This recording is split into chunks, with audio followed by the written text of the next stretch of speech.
Here's something that will genuinely change how you think about your morning walk. Most people believe exercise only starts working after weeks, maybe months of grinding effort, that the benefits are slow, invisible, and distant. That belief is dangerously wrong. A landmark study found that measurable protective changes begin happening inside your cardiovascular system within the first 8 to 12 minutes of a single walk, not after 30 days, not after your third gym session. 8 minutes. And here's the part that should shock you. Most people who walk wrong. They walk too slow, stop too soon, or fragment their steps in a way that biologically just doesn't count as a cardiac stimulus. Today, we're going to fix that. We're going to go inside the human body, second by second, and show you the exact moment your heart stops just pumping and starts adapting. So let's start the clock. The moment your foot hits the pavement, your body doesn't think, oh, a lovely stroll. Your ancient fight-or-flight system fires a signal that essentially says, something is happening, prepare. Within the first 10 seconds, your heart rate climbs. Your adrenal glands release a tiny pulse of epinephrine, the same molecule that floods your system when you narrowly avoid a car accident. Think of it like this. Your body is a city that just got an emergency alert. Your brain has sent a message to every department, traffic control, the power grid, the water supply, saying, we're mobilizing, now. By 30 seconds in, your muscles, your calves, your glutes are screaming for oxygen. They've burned through their immediate energy packets and now they need resupply. Your heart responds by beating harder and faster. Each beat pushes more blood out. It's the difference between a garden hose and a fire hose. And this is where it gets fascinating. By minute 2, something extraordinary is happening inside your arteries. The inner lining of your blood vessels is being physically stimulated by the faster blood flow. This movement creates what scientists call shear stress on the vessel walls. Now, stress sounds bad, but this is the good kind. It's how a muscle grows. You have to stress it. In response, your cells begin releasing a molecule called nitric oxide. If there's one molecule you should know for heart health, it's this one.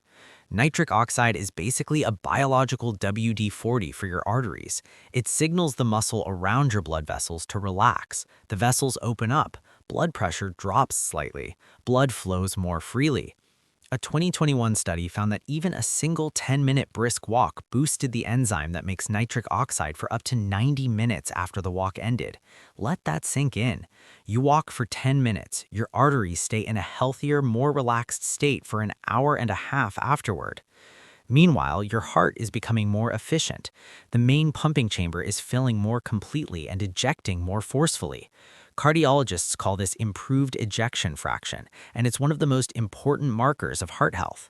Think of your heart before a walk as a half-squeezed ketchup bottle. It's working, but it's not giving you everything it's got.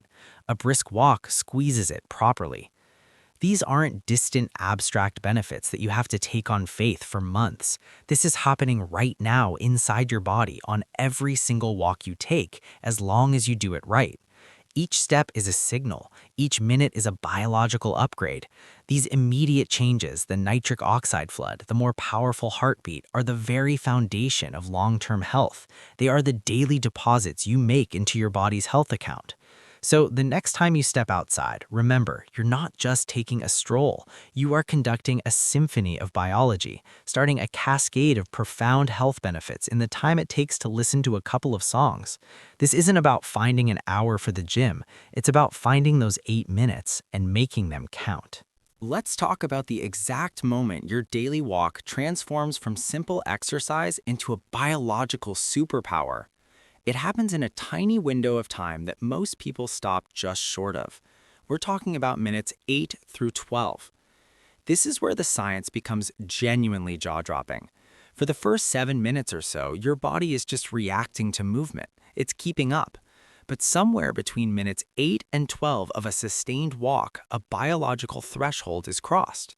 Your body shifts from reactive to adaptive. The difference is enormous. Reactive means your heart is just coping. Adaptive means your heart is learning, restructuring itself at the cellular level to handle this load more efficiently next time. Specifically, your body starts ramping up the production of a protein called VEGF, vascular endothelial growth factor. This isn't a metaphor. This protein literally grows new blood vessels. A 2022 paper in Cell Metabolism calls this angiogenic priming. A single walk of the right duration and intensity plants the seed for a more robust cardiovascular network. Your heart isn't just a pump, it's a self-renovating infrastructure project, and walking is the construction crew. But there's a critical catch: intensity matters. This is where millions are unknowingly wasting their time. A leisurely stroll, phone in hand, keeps your heart rate in zone 1. It's better than sitting, sure, but it will not trigger that VEGF protein or remodel your heart. You need zone 2. The test is simple. You can still talk, but you'd rather not. You're slightly breathless. You can feel the effort. For a 40-year-old, that's around 108 to 126 beats per minute. Think of it like a river delta. A slow trickle of water doesn't reshape the riverbed, but a sustained, purposeful current carves new channels. Zone 2 is that current. A massive 2023 meta-analysis in The Lancet found that brisk walkers had a 24% lower risk of cardiovascular death compared to slow walkers, regardless of their total step count. Steps alone are not the answer. Purposeful pace is. The real magic, though, isn't in one walk. It's in what happens when you stack them. After just 7 days of consistent brisk walking, your resting heart rate starts to drop. Your heart is already becoming more efficient. After 21 days, the wall of your heart's main pumping chamber becomes more flexible, filling with blood more easily. It's literally becoming a better pump.